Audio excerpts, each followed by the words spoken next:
All right, striking, jab, basic first strike you should learn. When you're in your striking stance, you want to think about whichever hand you right with or throw a ball with, that's your hand that's going to be on the back leg. You want that hand back.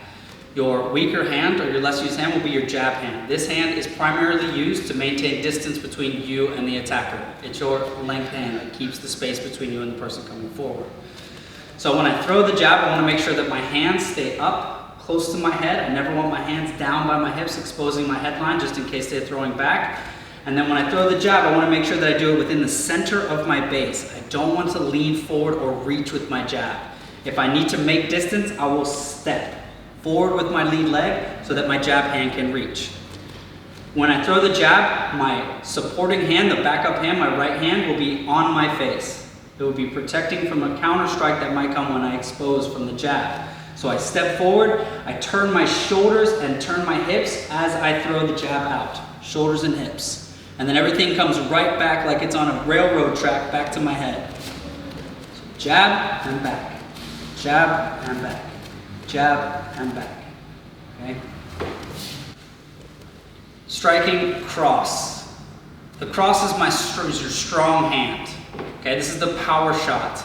This is the hand that's loaded with the leg that's back, and you're going to be able to get a lot of power if you drive through your hips and shoulders rotating as you throw the cross.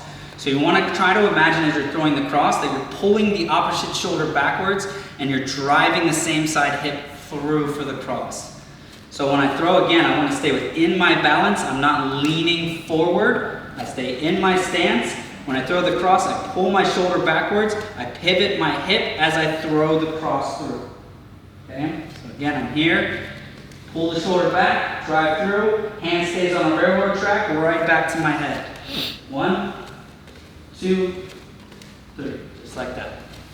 Strike number 3, the hook. When I'm throwing a hook position, I'm trying to go around his structure of his frame. So if his hands are up, I want to get around that structure. I'm aiming for the back of the ear or the jaw line when you're aiming for your hook position. You have 2 basic hand positions that you can have with your knuckles. You can have your hand like this with the thumb up, or you can have your hand like this with it down. Okay? Either one is fine. Personal preference, and some of them have slightly different angle advantages when you're throwing it. When you throw the cross, or the hook, you want to make sure that you're rotating and loading it. So I would rotate my shoulders, and then as I throw, I want to keep my elbow in line with my wrist. So I want to make sure that this is a straight line, and it's not like this when I throw.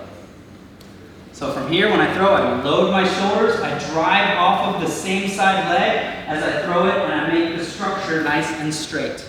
And I'm trying to get into that little pocket on the inside of the frame. Okay, so again, I'm here, I load and throw. I load and throw. Okay, that's your hook.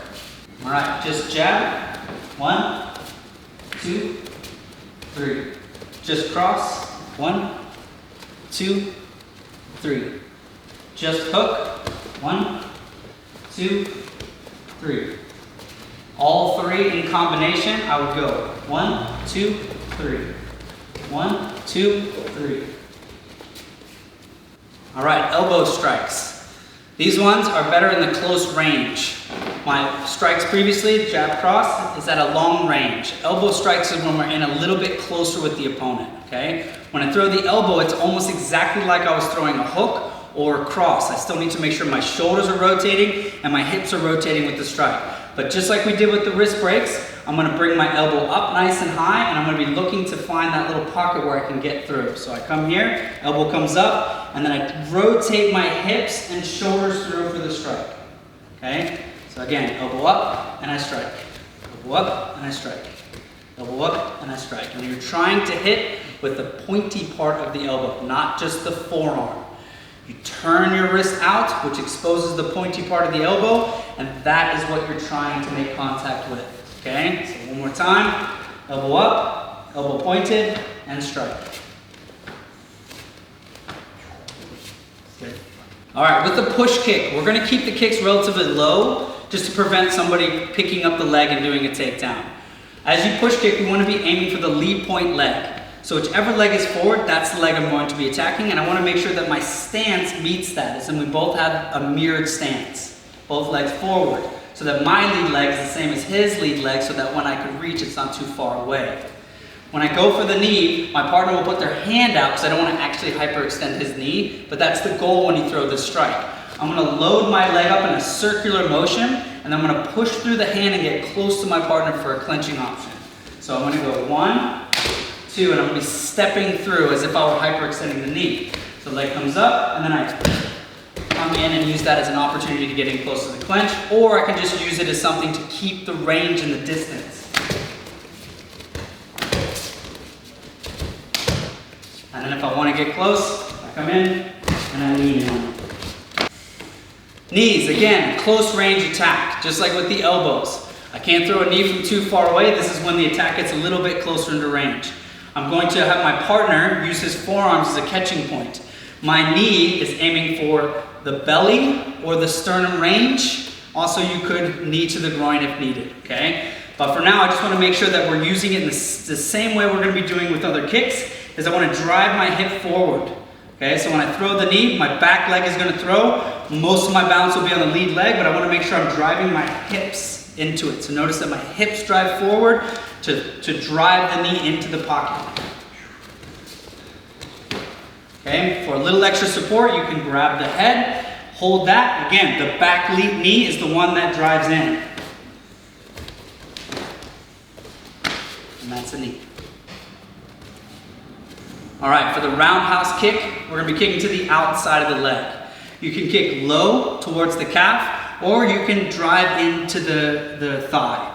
When you're kicking, you want to be kicking and landing with your shin, preferably from just below the knee to halfway down. Not so much from halfway down to the foot. You don't want your foot to hit the leg because you have small bones in there that break quite easily. So you want to use the chunkiest part of your shin to make contact. Okay, I'm going to be attacking the lead leg for this one. If his stance were to change, I would be attacking the inside thigh with my back leg. Okay, so let's go back to this stance. When I go to kick, I want to make sure I open up my hips so that I get a good drive around the corner to make sure that the roundhouse has as much effect as possible. So I'm going to step just a little bit outside, and then I'm going to drive the leg in. So I'm here, I step, and I open up my hips. When I drive forward, I want to stay on the balls of my feet. I'm going to rotate my hips all the way through. And then come back. Again, I can do this low if I want. And kick the calf. I can go up towards, or I can even kick to the body if I feel like that's an opening. Okay? Let's open, shift the weight to the balls of the feet, drive the hip through, and then back.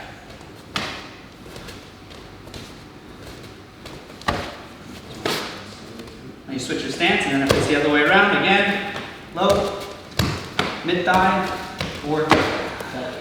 Okay?